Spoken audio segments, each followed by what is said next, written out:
You ask Tiger to solve. This deals with linear equations with one unknown.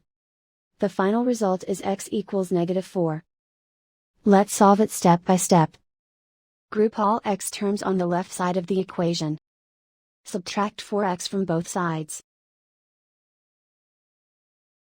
Simplify the arithmetic. Group like terms. Simplify the arithmetic.